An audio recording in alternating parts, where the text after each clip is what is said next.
Midway is an amazing story. And it has never been told right. I'll meet you at the Japanese fleet.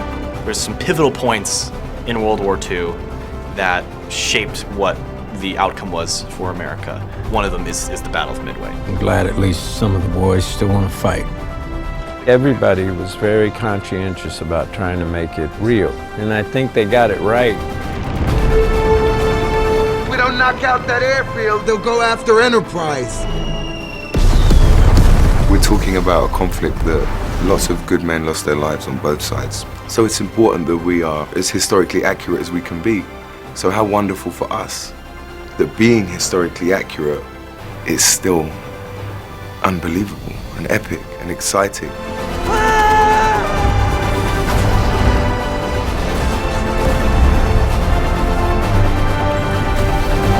We are playing make-believe, right? But we're just trying to play make-believe as authentically as we can.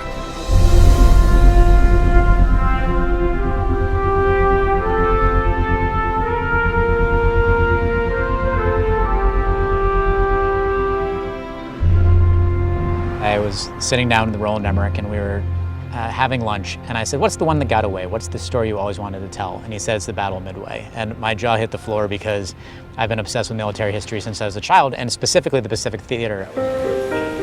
We started talking, and he explained to me that he comes from a Navy background, Navy brats, they call them.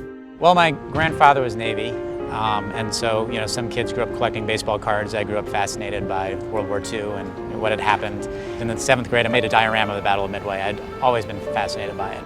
And he felt, you know, that like me, that this is a movie has to be made. What surprised me with Wes's script was that when I opened it on page 1, it said everything in this story is true, even if it reads like Hollywood bullshit. Everything that happens on screen in terms of a historical event is factual and is in chronological order. Virtually every character in the film is based on a real person. We asked ourselves, how do you approach a movie like that? And then the more we talked about it, the more we said, like, we don't have to invent anything. Everybody knows that life's real stories are so much more out there than any Hollywood script could ever be. To me, this is the greatest military comeback story in history. What these naval pilots did was so extraordinary and so courageous. If you tell it as authentically as possible and try to capture the human emotion of that, it'll pay respect to their sacrifice. Our first day, first shot, was on a point on the north coast of Oahu where they'd hand-built a bunker and put in a tower and gun emplacements, and you have period vehicles and hundreds of extras. You realize suddenly at that moment the scope and the dedication is going to go in to get it exactly right. We got to film on the naval base in Pearl Harbor. When you're looking at a building and there are bullet holes in the side of it from the attack in 1941, you go, okay, we're going to tell this story as truthful as we can. You could really feel it, you know, you could really feel the weight of what it must have been like. One of our most important characters in the film is the USS Enterprise, the Big E. The first idea was to do it on a real aircraft carrier. We realized that was not possible. So Roland decided that we're going to make this thing on stage. They basically built it almost to scale. It fills the stage H, which is an enormous stage. It's actually, I think, the biggest stage, square foot wide, in North America. And we built the flight deck as big as we could. The stage is so big that there's only 15 feet on each side of the flight deck before you hit the walls. I mean, it's really unbelievable. When I got to set, I was gobsmacked. There is the length of an actual carrier of the USS Enterprise. I feel like I've just walked onto the Enterprise and it's my first day. I mean, they've got the machine guns on the side, and they've got the bridge, and they've got the wires for the planes. We built the bowels of the ship, the pilot house flag bridge. We've built the pilot ready room, the officers' quarters, the crew quarters, the mess hall. There was maps on the walls, and there was images of the planes that we were looking for, and the ready room, which is where McCluskey would brief them. That room was my favorite. I felt very at home as McCluskey in those scenes. The little things on the desk, the compass and the knickknacks, things that he had saved, tells a story, huh?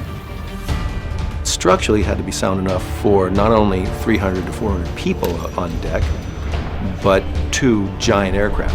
We have built, especially for this film, a Douglas dive bomber and a torpedo bomber, which I've been told is the only replica in existence. And each is 52 feet wide at the wingspan. Each is about 30,000 pounds. At the very beginning, we wanted to actually use real planes.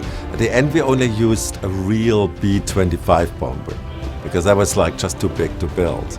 But we built our own planes. There was not one existing TVD in the world.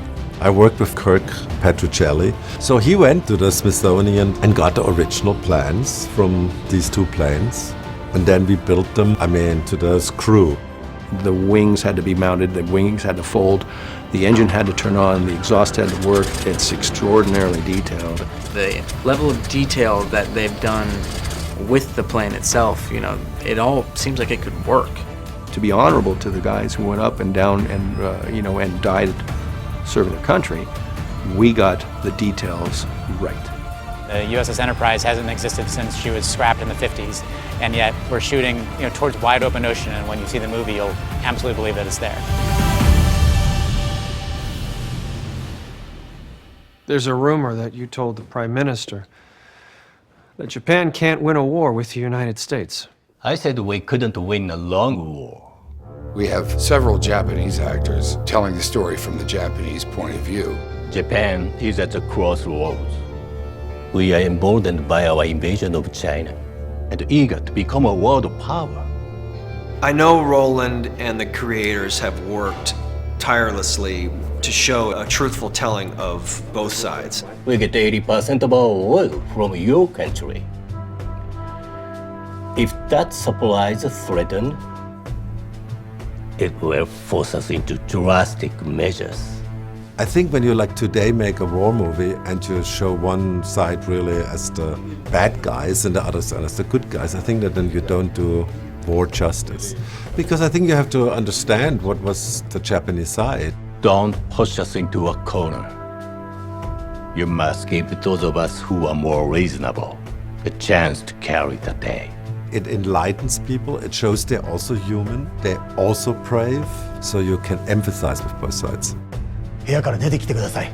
俺たちは陛下のお命を危険にさらした。敵機はほんのわずかでした。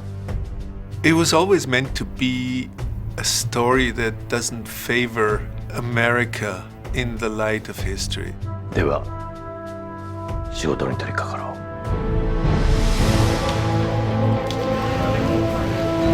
So let's do this. When people think of Roland Emmerich, the first thing they think of is his amazing ability to handle scope.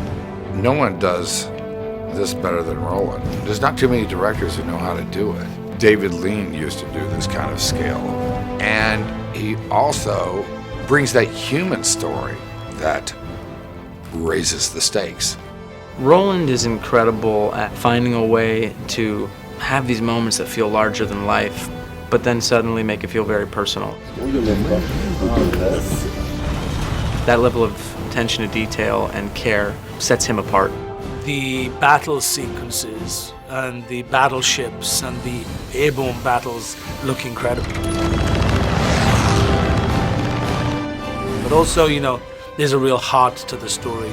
We're not just watching the airplanes, but we're inside the planes with the pilots, seeing the reactions on their faces, seeing their anguish and their desperation and their bravery. Are you okay, sir? Renew our position. He does have big, epic films, but he knows that it all rolls on people caring about these characters and their relationships, and so that's what you get here. I trust Leighton and his team. Make your plans accordingly. Of course, we know that this is going to be a story of epic scale with someone like Roland, but the fact that this story is rooted in just a man whose strength and lifeline is his family is just beautiful and intimate. It's different now. I have to lead these men. What do I say to them? They'll follow you anywhere, Dick Best. Audiences go to movies to feel things, not necessarily to see things. They want to feel things. And this delivers in a very visceral way and also in a very human, emotional way. You're going ashore to the hospital. Now, what are my men gonna think when their admiral up and decides he needs a vacation? It's a direct order, Bill. To make a movie like Midway, you have to kind of make it a big movie. But on the other hand, when you want to balance out story against visual effects, what you really have to do is like you have to first look at your characters, you have to look at your actors, and then like kind of only work with them. Don't ever think about anything else than that. And then when you're in the editing room and you can breathe freely, then you like start like kind of looking at the visual effects. You ready? And action. The thing with Roland is the movie is already in his head. It's our job to get it out of there and make it all happen with him, obviously. I had a great time working with Roland because he really knows exactly what he needs. We're basically sitting down with Roland and discussing what type of movement that we need to create with the camera and the airplane to give him the shots he wants. The handover point between what you shoot in real life and what actually then is in a computer is so important, because you need to be able to run on the wing and jump in your cockpit, and then once they're flying, you're in computer land. What do you want to bet she's trying to catch up with the carriers? In those situations, you have to really use your imagination. And I think more and more actors who do movies are required to create the world in which they live in.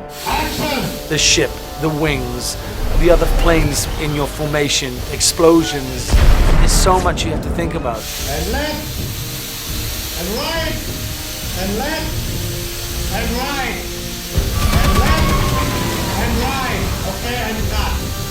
So in a way, it's great. I mean, I've always had a vivid imagination. Being an only child, I had a lot of imaginary friends when I was young, so that's probably benefiting me a lot as I've become an actor. My hopes are with the storytelling that under Roland's supervision and his guidance and his dream, an incredibly technological process could tell a story that's seamless.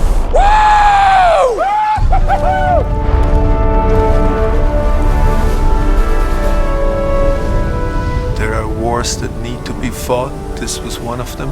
If there was ever a good war, the guys in our movie are the ones fighting it. We all felt like we were making something special. It's really gonna hopefully shed a nice light on the history of what happened back then. These guys were in the midst of battle. You know, they were all young men who were fighting for their lives. I feel blessed and I feel honored to be a part of this story and also to be playing this man. I want to do this guy justice. I want to honor his legacy. This film, I think, in a way, is dedicated to that generation. My parents' generation, they sacrificed so much for all of us, even the people at home, you know. And everybody pitched in for something bigger than themselves. And I think it's a lesson for all of us as a generation. Because of uniting, in spite of our differences, coming together. Building a monument to these guys is probably the main driving force, you know, of all of us, of Wes, of me, of like Harold, the producer, everybody, all the actors, just to kind of put a monument to these people.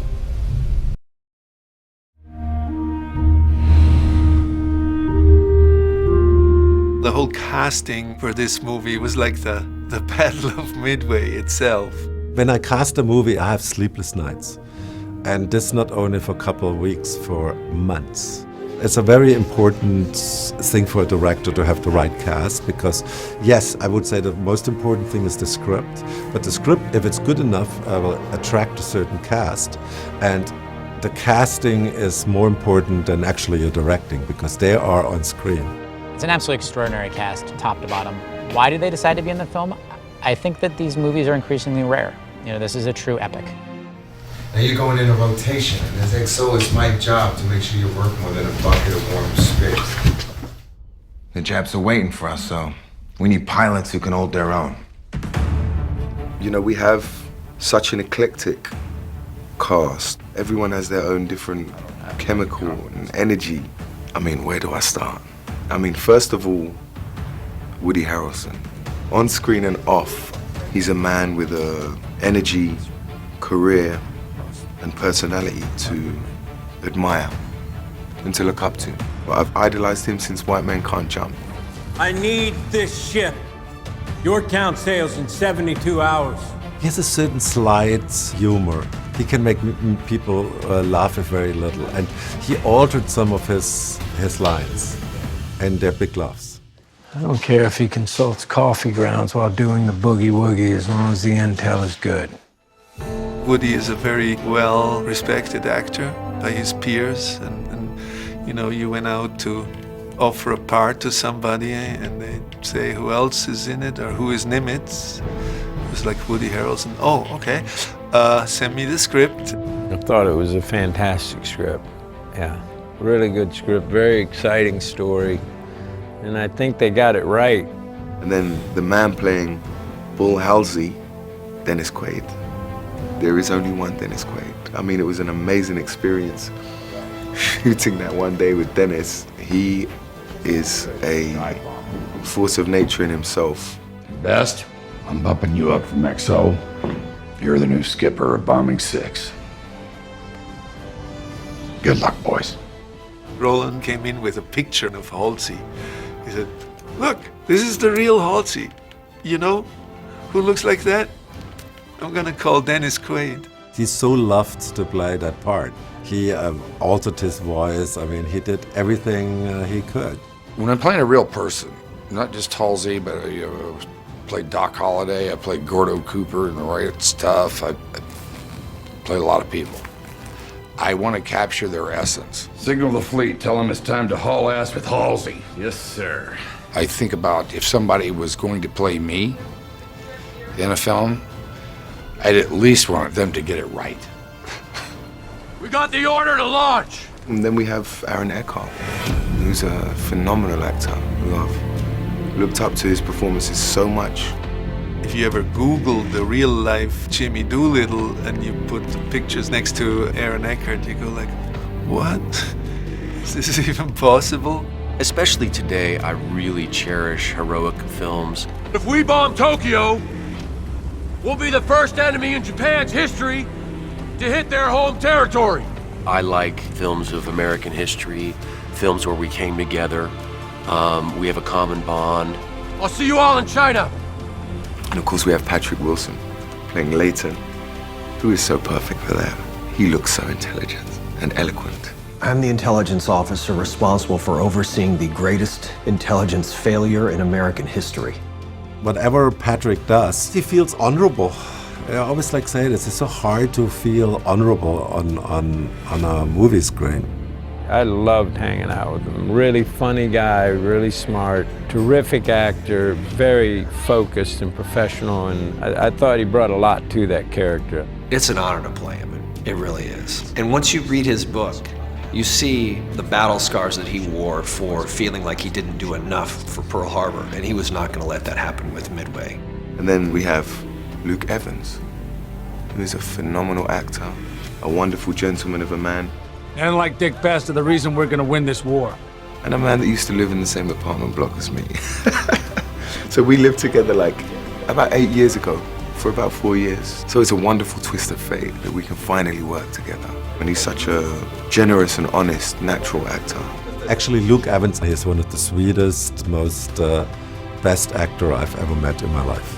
You wanna keep playing? I suggest you knock off the cowboy bullshit. It's an honor to be able to tell his story to a generation, many generations, who might not know nothing about not just the Battle of Midway, but about the men specifically that played such an important role within that battle. And Wade McCluskey was one of the heroes of that battle and changed the course of history. So it's a real honor. We're gonna give him a shellacking. And then we have Luke Kleintank. And from the moment we met, I was so relieved because we're playing best friends in this story. Now, of course, we're actors. So even if we didn't like each other, we could pretend, you know, that's our job. On screen, you'd think we're friends either way. But it helps when you connect with people as human beings. I'm a big fan of Luke Kleintank. Then I kind of said, if he would play Dickinson, you know, that would be the best. Dickinson is like Ed Klein's best friend. Going somewhere? Yeah, they're sending the whole squadron into Pearl this morning. And I'll be drinking a beer on the beach with Roy by noon. You know, they're like partners in crime. It's kind of like the relationship between Maverick and Goose. in Top Gun. And I'm not coming? No, McCluskey's holding back Scout in 6. It's probably because you're such an asshole. Yeah, you're loving this, right? You know, my character's a little bit of the jokester. Dick is he's the go-getter. He's the cocky one. He's the Tom Cruise. I'm the other guy. And we have Nick Jonas playing Bruno Guido. Too much excitement for you? And he's such a badass character. Nick Jonas actually, I met on Oahu. I was like scouting for Midway. We just like kind of told him, these parts are still available. Take your pick. And he picked Bruno Guido.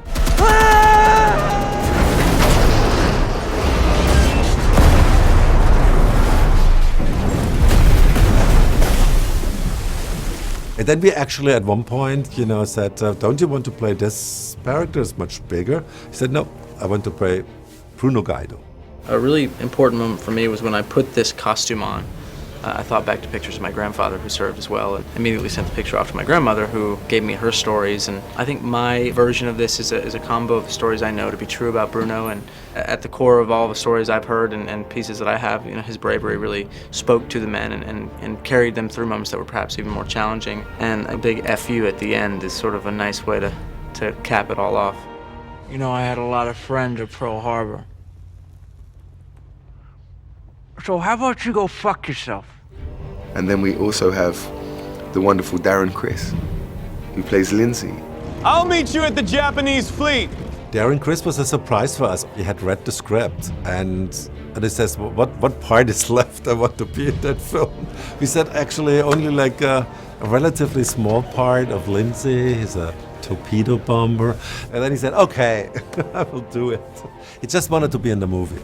My father is a huge history buff, so for personal reasons, being a part of a film like this was very exciting and interesting to be able to kind of step into a world that I know he has always been fascinated by. Is a personal, get for me. I find that when you have conflict with people on camera, it does help so much when you respect them and enjoy your time with them off camera. We would be sitting around joking, laughing, and then they'd say action and we'd get in each other's faces and scream like we wanted to punch each other's lights out. First you get yourself lost, expect me to bail you out, and then one of your men almost blows up the damn carrier because you were too chicken shit to fly in a Pearl. Do I have to remind you that I am your superior officer, Lieutenant? You gonna hide behind your rank? And I love the way that our relationship comes full circle and there's true respect by the end of it. You don't have to fly today. Nobody without your courage. I will lead my squadron in.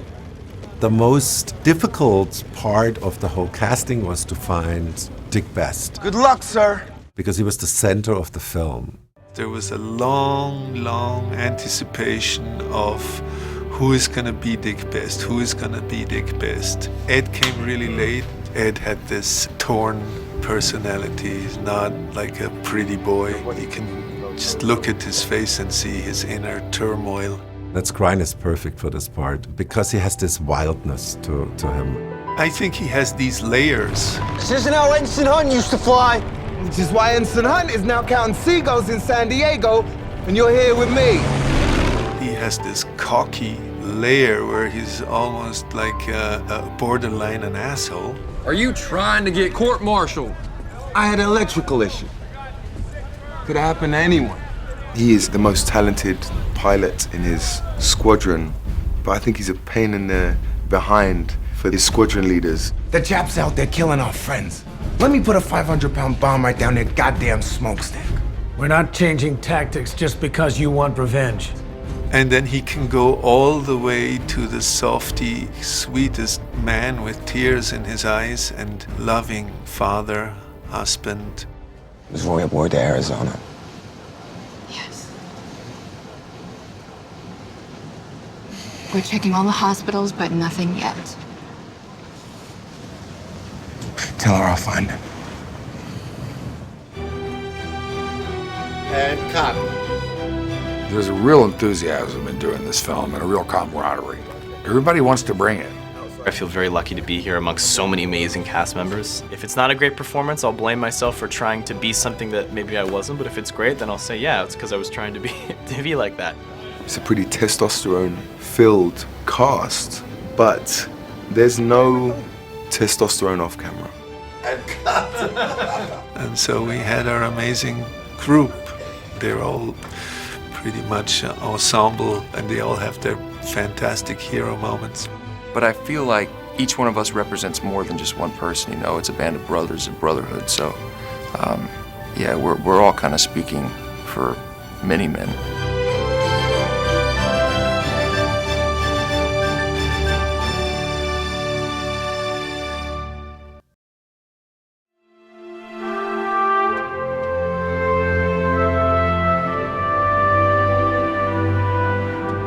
This film only exists because of Roland's dedication to making it happen. This is not a studio film. It only is being shot because he insisted that it was going to be shot. And action. He's wanted to do this movie for decades.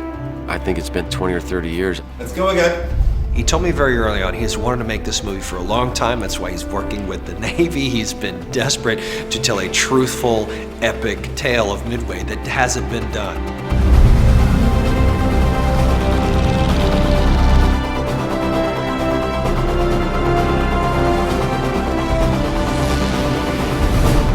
Years ago, I was like kind of working at Sony Pictures, and I was like doing Godzilla, and I was like just wanted to do something, you know, totally different from that. So I watched a lot of documentaries at that time, and one of them was the Battle of Midway. It immediately fascinated me. I read many books about it, and you know, Sony immediately wanted to do it, but then when they heard that the movie's over $100 million, they had to ask their Japanese owners, and they didn't like that very much to kind of make a movie that expensive about a battle they lost. But over the years, you know, I never ever forgot that story. Why we don't do it like this? We're like kind of, he lights it, right? Then somebody runs in with a lit cigarette, puts in his mouth, and we keep going. Roland is incredible at seeing the big picture before it's a big picture. When Roland starts to shoot a movie, his torment is that he already has the movie in his head. And then it has to go, you know, become reality, and that's a very painful process most of the time, because in my head it's already done. So I have to explain other people what's in my head. It's nice to be around a director that has the whole model in his head, but is also very easy and forgiving, you know, that will let you do your thing and sort of let things progress as they will. What could be a very complicated scene can sometimes be quite simplified by the way he describes it and explains it to the actor and to the people that are in the scene with him. But like you then talk to the whole room, you know, and so be prepared. And on be prepared, you all jump up. Be prepared for anything. He's one of those guys who just says a few words and you're like, oh, I see, yeah, I need to play that totally differently. You know, there's a feel to these kinds of films, and there's a grandeur to them that you can't help but sort of fall into. I see Roland Emmerich behind the camera, so I feel like I'm in a Roland Emmerich movie. So I hear as I'm walking down the hall, like I can feel the intensity of a summer blockbuster as I'm doing these scenes.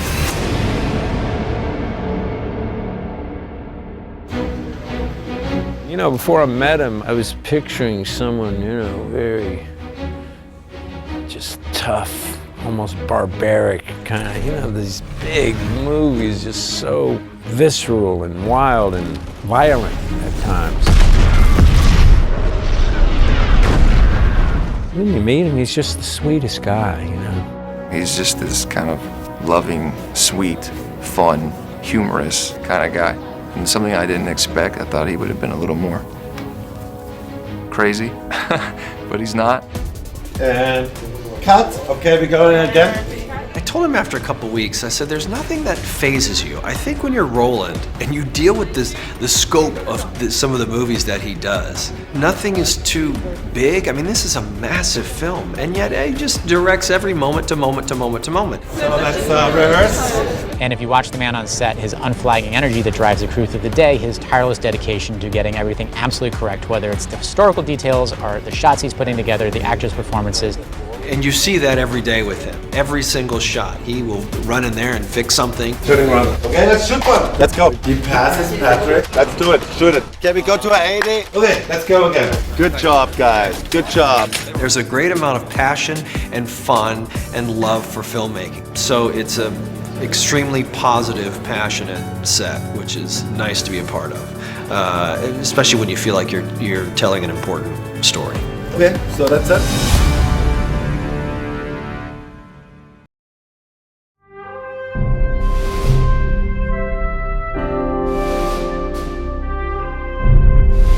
Clearly, one of the most important elements in the Battle of Midway is the American success in breaking the Japanese operational code. They had not done so before the war. They knew war was coming, but they didn't know where and they didn't know how. If they had known that, perhaps they could have been ready on December 7, 1941. And the individual who beat himself up the most for that was a fellow named Joseph Rochefort. Joe Rochefort was an outlier in the Navy officer community. Rochefort was not a Naval Academy graduate. He was a high school dropout. He jumped on a trolley in Los Angeles, took it down to San Pedro, and in a fit of patriotism, he joined the Naval Reserve. Rochefort was a very intense individual. He had been conscripted for the job of cryptanalysis because he was really good at crossword puzzles. Joe Rochefort is often considered an eccentric character because he dealt with an eccentric field. You know, trying to break down Japanese messages that come in as 5-digit number groups and then have to break that down into Japanese and then break the Japanese into American and then figure out patterns. All of that is stuff that normal minds don't function well with. He had an intense work ethic. He was just driven by his craft, and he thought outside the box.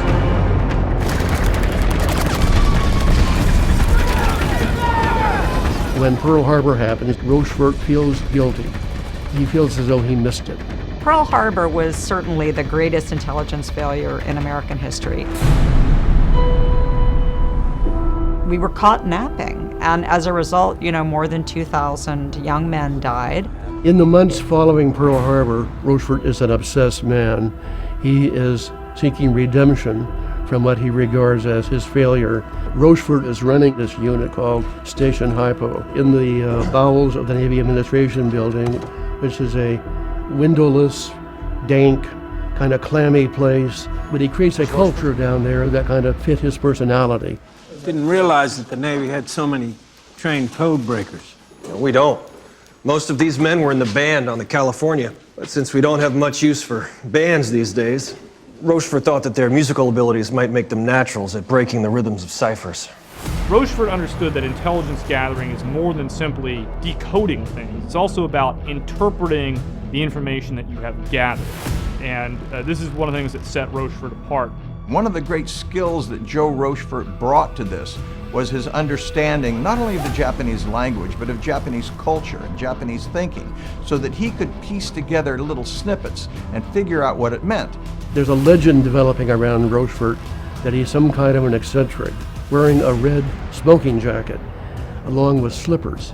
But that was less eccentricity than it was a simple fact that it was a concrete floor and it was kept air conditioned because of the early IBM machines that were used to try to break the Japanese code. Sorry, Admiral, it gets cold down here in the dungeon. I'm told you're brilliant. Well, Lieutenant Commander Layton's been known to exaggerate. I hope not. The codebreakers in the Pacific started getting messages in May of 1942 that suggested that Japan was determined to try and finish us off, and that the Japanese were headed for a geographic locator called AF. He told me he's absolutely certain the Japs are going to hit Midway, and I need to know whether or not I can believe him. Well, if you don't believe him, we'll all be speaking Japanese. Or most likely we'll be dead. The folks doing the code breaking, they were convinced that AF stood for Midway. The people who weren't convinced were in Washington.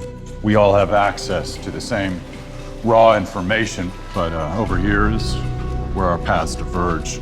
Now, Washington agrees with us that the Japs are going to attack a major target codenamed AF. But Washington believes that AF is located in the South Pacific, which is why they ordered you to keep Enterprise down there.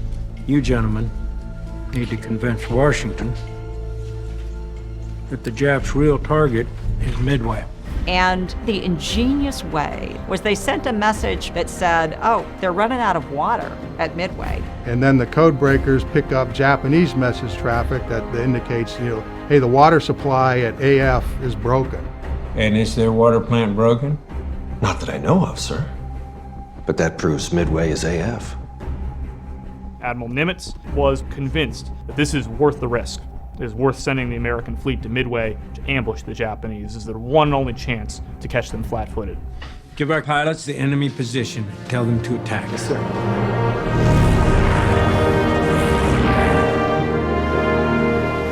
The Battle of Midway turned on our code-breaking ability and Joe Rochefort's ingenious strategy of figuring out what that one code group stood for, the AF code group.